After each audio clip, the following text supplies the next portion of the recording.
This right here is the College Football Playoff Committee. Okay, and I knew that this committee was in trouble the second I saw the names Jeff Long and Hunter Yurachek. That's when I knew this committee was in trouble. Jeff Long and Hunter Yurachek will probably go down in the book of the University of Arkansas as some of the worst athletic directors. And then when Jeff Long went to Kansas, he did not help that equation out at all either. If you don't remember the hiring of Les Miles and the hype behind that, only to have the drama of Les Miles ensue, yeah, Jeff Long was a part of that. So the second I saw those two, I said, okay, that's two people we can't trust.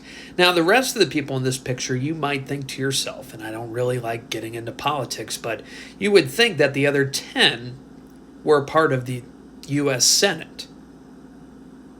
And here's my opinion on what the committee should be.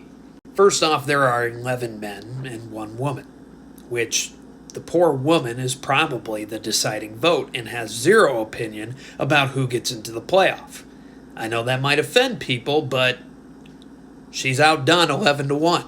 What the committee should be made up of is 12 former retired Division I football coaches who have coached this game, who understand conferences, who understand gameplay, strength of schedule, all the things that need to add up to get into the playoff, with one set commissioner.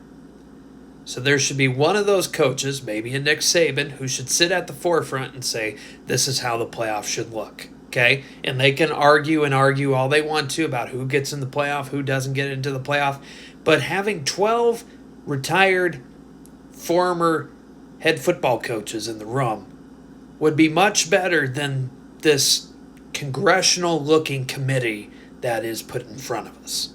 I think Mark D'Antonio, who is also on this committee, is fine, but that's not enough college football coaches on this committee. And I'm going to be real with you. Besides Yurachek and Jeff Long and Mark D'Antonio, I don't even know who the rest of these people are. Maybe I need to do my research. Maybe they've been in the college football playoff lineup for a long time. But if you said their name to me, I would have been like, who are they? Oh, they're on the committee. I wouldn't have known that. I knew 3 out of the 12, okay? 25% of the committee. That's what I knew. So, whatever happens when it comes down to the 12-team playoff, we will know why. Because this is the College Football Playoff Committee.